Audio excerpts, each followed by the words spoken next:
Hello and welcome to the latest episode of the Boardmasters with me, Chris Mullins, and tonight I'm going to be unboxing Counter Attack, the football strategy game, which probably isn't a title that I would typically unbox anymore because obviously it's not the newest game, it's not the flashiest of components, but it is one that was constantly requested on the channel back on when I was doing the Super Club series with Chris back in the summer. Because obviously there's a lot of similarities between them with the whole football theme and the football management aspect. And by far and away, the most viewed videos on the channel are my Super Club ones. And yeah, people just kept asking, will you be featuring Counter Attack? Are you going to be playing Counter Attack, etc., etc.? And to be honest, I hadn't heard of it before those comments. But coming up to October, I think the Counter Attack finally hit the British Amazon, amazon.co.uk. So I was able to easily get hold of it without having to pay a lot of shipping to get it across from the States. So yeah, managed to convince Stace to buy me a copy for my birthday last month. And this is probably going to be the next game that Chris and I play through after we finish the Endanger campaign. And initially we're planning to do a best of 5 series to see who comes out on top in Counter Attack after Mr. Reed won the Super Club series. So let's dive in and see what we've got here. I'm going to go straight for the board.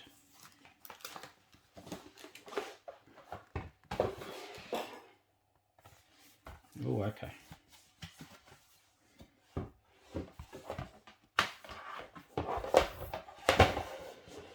Okay. So we've got ourselves a full pitch. Numbers up and down the side. Obviously the thirds are labelled. It does have some stuff on the other side.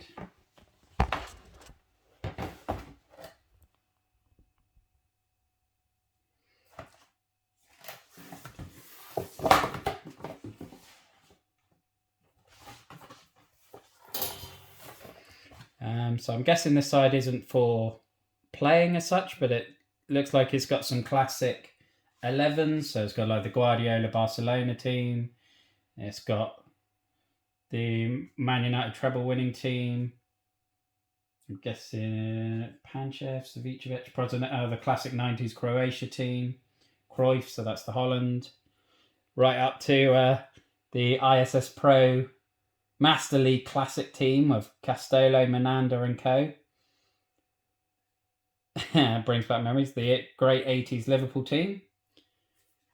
So that's quite cool to have on the back as a football fan. Let's get back over to the main attraction, the football pitch. What have we got here? I guess they're just the relevant instructions for languages.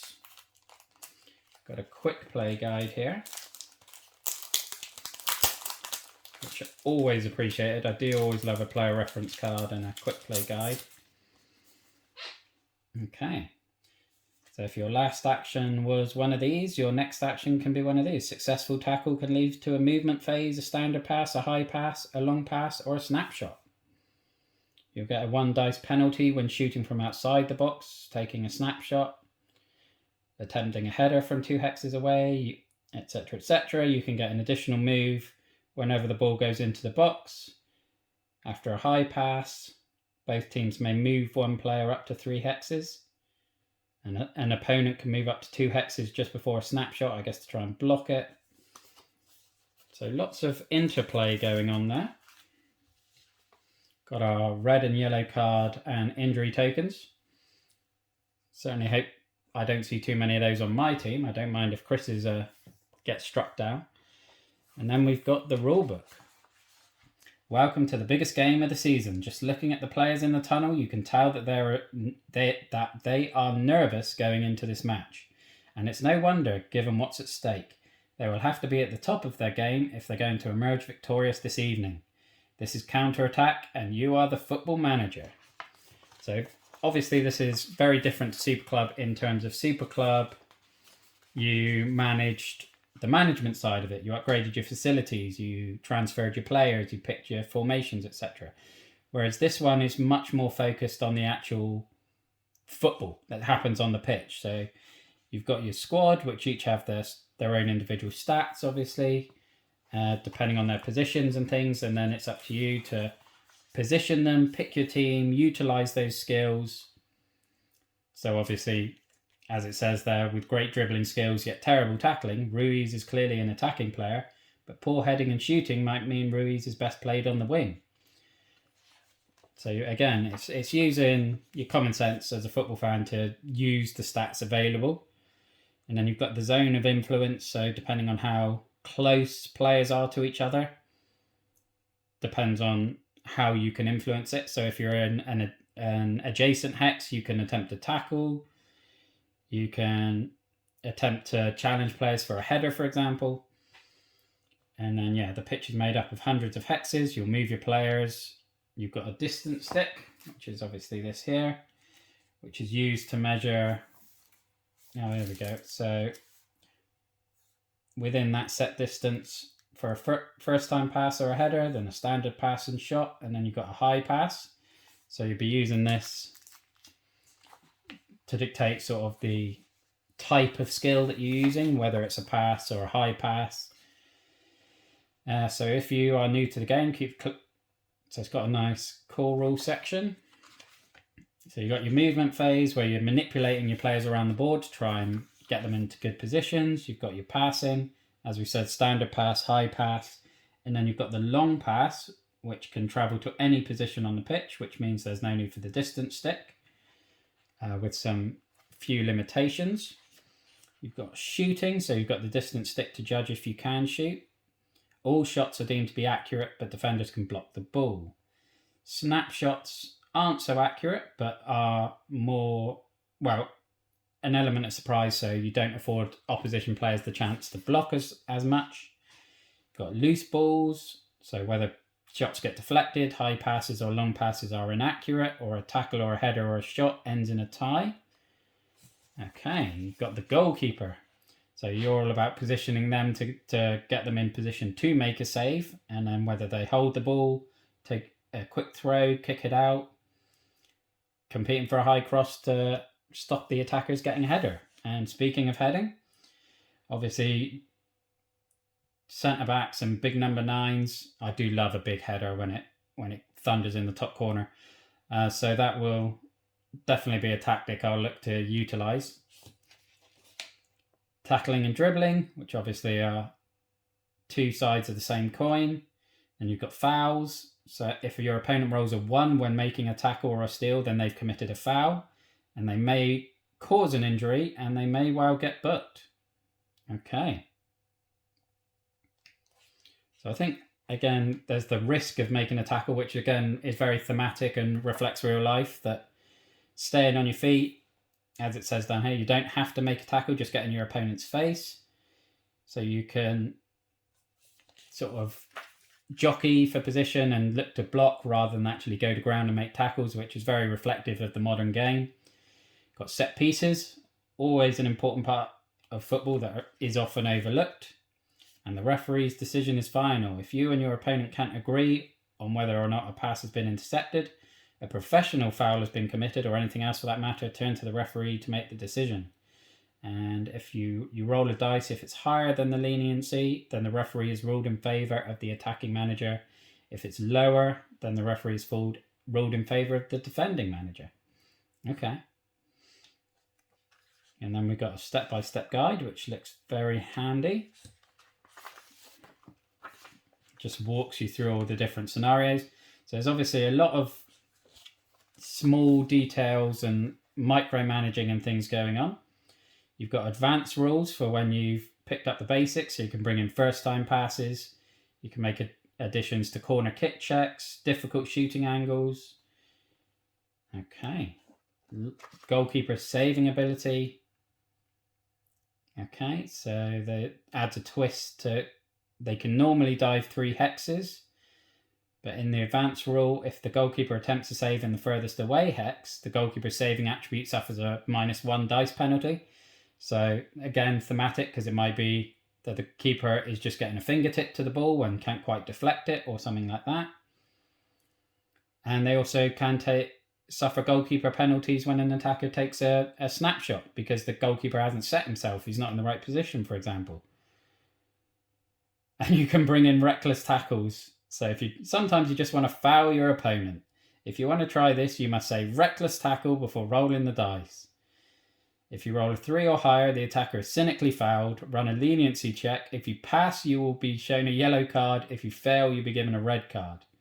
Okay, so it's not going to go well either way. But tackles from behind, again, if you pass the leniency, you can get a yellow, but otherwise you get in a straight red. Heading back to the goalkeeper. Nutmeg a defender. Everyone loves a nutmeg.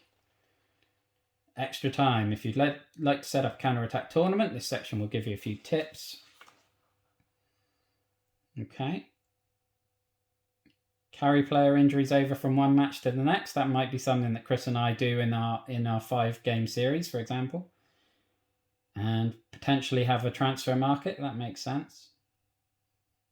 Okay, quick fire round. So quick scenarios. Your opponent is leading 2-0 with 30 minutes to go. But they've just had 2 players sent off. Will they hold out and seal the win, or can you turn the game around? Okay, so that had some replayability and some variety to it. Plenty of expansion packs. Nice. So there's a lot going on, a lot of depth in this. We've got a box for the player cards, but they are obviously hidden somewhere else in here at the minute. Ah, here they are. These are obviously the standard die. D12, I'm guessing. I'm not familiar enough with my different type of dies to be able to recognise them straight away, but it looks like there's 2 of each number on there.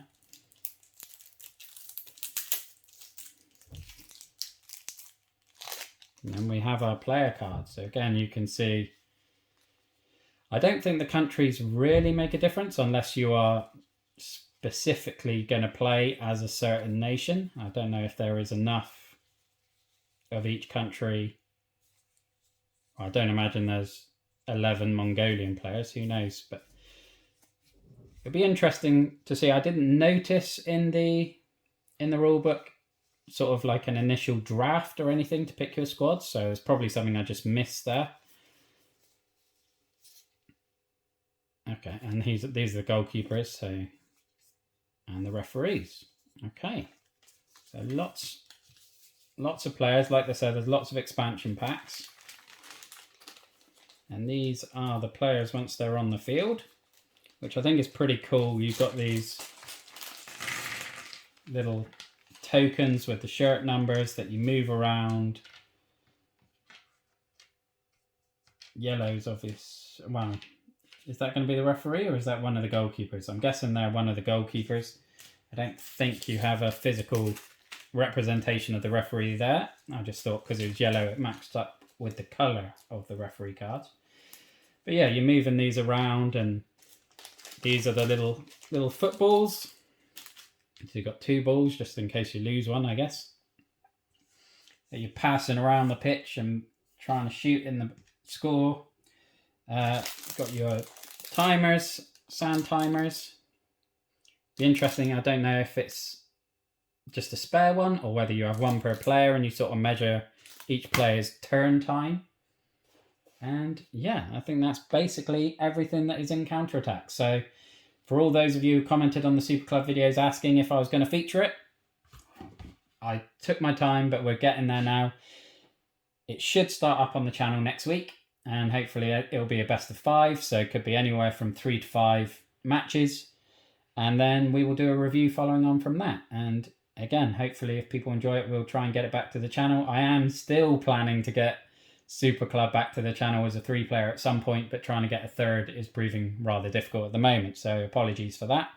And then further down the line, I have backed 11, the Football Manager game that was on GameFound a couple of months back, which looks very similar to Super Club, but it does look like it goes to the next level in terms of depth, and there's lots of other variations and niggles to the game that aren't in Super Club.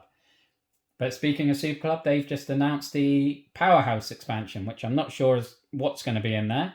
I don't know if it's going to expand on their Manchester City and Arsenal expansions and whether it's going to feature more big teams in a bigger box. But who knows? I'm certainly excited by it either way. But that is it for the unboxing of Counter-Attack. So please join us again next week when we first get it to the table and see who can win the first match. But thank you for watching. Look after yourself, stay safe, and have a good one. Bye-bye now.